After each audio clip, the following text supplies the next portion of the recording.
Magandang gabi, mabibilis sa balita kasabay ng uwian, hapunan at pahinga. Mga up-to-date na balita ngayong araw ng Miyerkules, garantisadong mabilis lang to.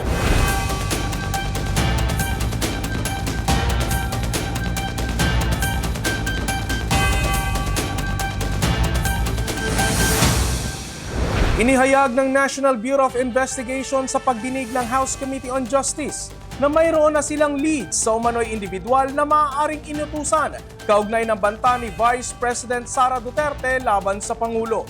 No-show pa rin ang bise sa huling araw ng impeachment hearing sa Kamara. Narito ang report. Huwag kang mag-alala, ma'am, sa security ko kasi may kinausap na ako na tao. Sinabi ko sa kanya, kapag pinatay ako, patayin mo si BBM, si Lisa Araneta, at si Martin Romualdez. No joke. No joke. Sa videong ito, umikot ang huling araw ng pagdinig sa impeachment ni VP Sara sa House Committee on Justice. Kinumpirma ng NBI na nagpapatuloy ang kanilang investigasyon upang tukuyin ang sinasabing assassin na binanggit ng Vice Presidente na kanyang kinontak sakaling patayin umano siya ng mga kalaban sa politika. It's an ongoing investigation po. If you recall, doon po sa video ni Vice President, sinabi niya na no joke, nag-hire na siya ng assassin. Ano po. And we're trying to identify and pinpoint the assassin. And just to let you know, we have leads already. We have some personalities that we are surveillance at sinusundan po namin. But I have to caution you and immediately say that I apologize that we cannot name the names of those individuals naming sinusundan. Ayon pa sa NBI, 2 beses na pinadalhan ng sabpina si VP Sara ukol dito ngunit hindi sumipot. Sa halip, nagpadala umano siya ng letter na nagsasabing abala siya sa opisyal na tungkulin at kalaunan ay tumangging dumalo dahil sa umano'y prudence kaugnay ng posisyon ng Department of Justice bilang bahagi ng ehekutibo. Iginiit naman ng ilang mambabatas na ang mga pahayag ng bise ay hindi hiwa-hiwalay na insidente, kundi isa ng pattern dahil tinukoy din ng bise na siya ang designated survivor. Pangalawang tanong po, yun naman pong video pagkatapos niyan na biglang sinabi niyang hindi na raw siya dadalo sa SONA ni PBBM at ina-appoint niya yung sarili niya bilang designated survivor. I am appointing myself as the designated survivor. Ngayon, ang tanong ko po, bakit po ito binabanggit ng ating Vice Presidente? Meron po ba siyang alam na masamang mangyayari nung panahon na yon?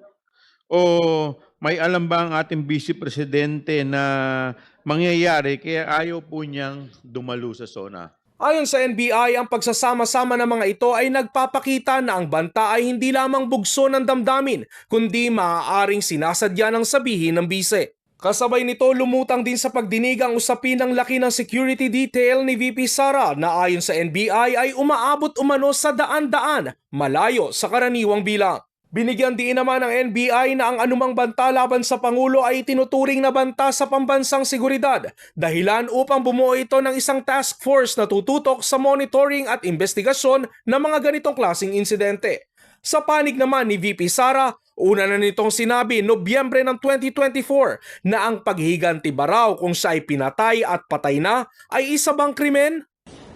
Pag namatay ako, I already asked a person to take revenge against 3 individuals. So, my question now to the administration, is revenge from the grave a crime? Bago ang kalbaryo ng mga Pilipino sa biglang pagtaas ng presyo ng langis at mga pangunahing bilihin dulot ng sigalot sa gitnang silangan, bagyang bumaba ang self-rated poverty sa bansa. Ayon yan sa Okta Research. Ang detalye sa mabilis sa balitang hatid ni Michelle Gilliam. Ayon sa latest tugon ng masa survey ng Okta Research, bahagyang bumaba ang bilang ng mga pamilyang Pilipino na nagsasabing sila ay mahirap nitong first quarter ng 2026. Pero hindi pa ito matatawag na malaking pagbabago. Sa survey na sinagawa noong March 19 hanggang 25 o bago sumipa ang presyo ng mga produktong petrolyo, tinanong ang 1,200 adult Filipinos kung matuturing ba nila ang kanilang sarili bilang mahirap o hindi mahirap. Nasa 35% o 9.2 million Filipinos ang nagsabing sila ay mahirap. Bumaba yan mula sa 37% o halos 9.8 million Filipinos noong December 2025. Sa tansya ng Okta Research, may tinatayang 600,000 na pamilya ang hindi na nag-self-rate bilang mahirap. Pasok pa rin nila ito sa margin of error na plus or minus 3%. Kaya overall, nananatiling stable ang sitwasyon ng kahirapan sa bansa. 24% naman na nagsabing hindi sila mahirap, habang 41% ang hindi sigurado kung sila ay mahirap o hindi mahirap. Samantala, halos walang galaw din sa usapin ng gutom. Nasa 17% o katumbas ng 4.5 million Filipinos ang nakaranas ng gutom nitong Marso. Nasa 83% naman ang nagsabing paminsan-minsan lang silang nakakaranas ng gutom sa nakalipas na 3 buwan. Nakita naman ng Okta Research na nananatiling hamon ang regional inequality dahil pinakamataas pa rin ang poverty at food insecurity sa Mindanao. Isinagawa ang survey bago ang pagtaas ng presyo ng langis na dulot ng tensyon sa Middle East, partikular na ang sigalot sa pagitan ng US, Iran at Israel, na nagdulot ng pangamba sa oil supply at nagtulak pataas ng presyo ng krudo sa global market. Ibig sabihin, maaaring hindi pa nito lubos na nasasalamin ang mas mabigat na epekto ng mataas ng presyo ng pagkain at transportasyon sa mga susunod na buwan. Ayon sa Okta, bagamat may konting improvement sa self-rated poverty sa ilang lugar, hindi pa ito masasabing broad-based o stable recovery. Tinawag ito ng Okta na shallow but fragile stabilization na madaling maapektuhan ng economic shocks. Fragile, meaning if there's going to be shocks, external shocks, not caused by the president or the administration, but by external realities such as the Middle East war, which created an oil price shock all over the world and inflation in many economies. This fragile improvement in the numbers for self-rated poverty would be gravely affected. Nakikita rin ng grupo na mahina pa ang household resilience sa bansa, kaya mabilis maapektuhan ng external shocks. Pre-oil shock pang datos, kaya posible pa nilang magbagong sitwasyon sa susunod na quarter. Since this is in March, is that will these conditions still be sustained? The answer is we don't know. But of course, the situation now is very much different from March 19 to 25, 2025, because now we're in a high inflation scenario. Prices of oil have gone up, prices of goods and services have gone up. We do not know if these fragile improvements will be sustained.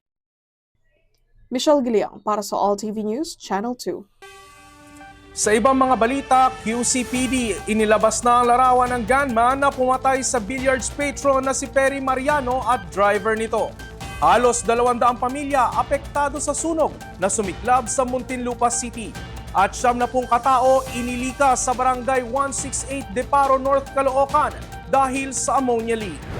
70 residente ng Barangay 168 sa Deparo North, Caloocan City ang inilikas matapos magkaroon ng ammonia leak sa isang planta ng yelo sa lugar.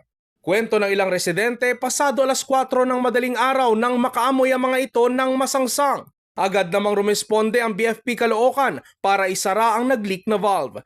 Samantala, nagsagawa ng medical mission ang Barangay 168 Health Center ng Caloocan Health Department sa Barangay 168 Deparo, Caloocan City. Kasunod nga ng naitalang pagtagas ng kemikal na ammonia. Patuloy ding pinaalalahanan ng mga residente na mag-ingat at maging alerto sa posibleng epekto nito sa kalusugan. Umabot sa ikatlong alarma ang sunog na sumiklab sa isang residential area sa Barangay Sukat, Muntinlupa City kaninang umaga. Ayon sa BFP Muntinlupa, nag-umpisang apoy mag-aalas 7 ng umaga. Sa lakas ng apoy, umabot ito sa ikatlong alarma. Sa kasagsagan ng sunog, 2 residente ang naitalang sugatan. Idineklarang fire out ang sunog pasado alas 11 ng umaga.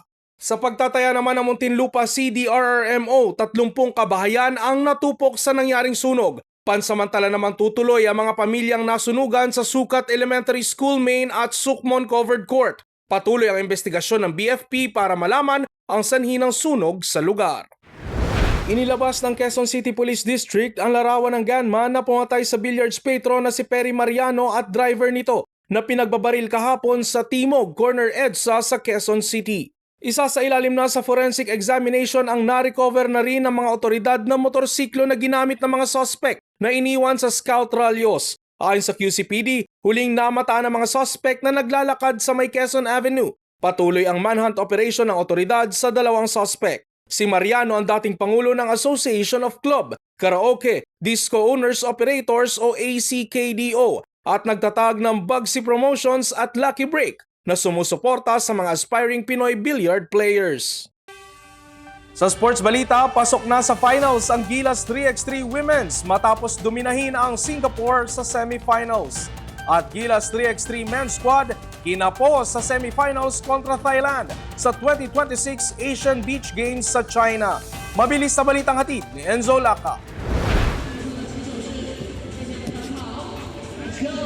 Road to gold ang Gilas Pilipinas 3x3 Women's Team matapos talunin ang Singapore 2013 sa semifinals ng 3x3 basketball sa Asian Beach Games. Nanguna sa mga Pinoy bowler si Mika Cacho na veterano na sa 3x3 Games.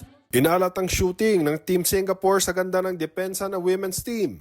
Sureball na ang silver medal sa Pinay bowlers na nananatiling undefeated sa buong torneo.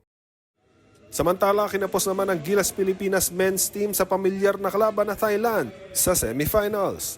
Napababa pa ng Gilas men's ang lamang sa 2 matapos mapasok ni Nick Cabanyero ang 2-point shot. Pero hindi na pumasok ang attempt nito na panablasan na. Makakaharap ng Thailand ang Qatar sa finals ng 3x3 basketball sa Asian Beach Games. Enzo Lacap, All TV News, Channel 2. At yan ang mga balitang nakalap ng All TV News. Para sa iba pang balitang mabilis, bisitahin ang aming website, alltv.ph/news. I-like at i-follow din ang aming social media accounts. Ako po, si Ralph Lopez. Magandang gabi.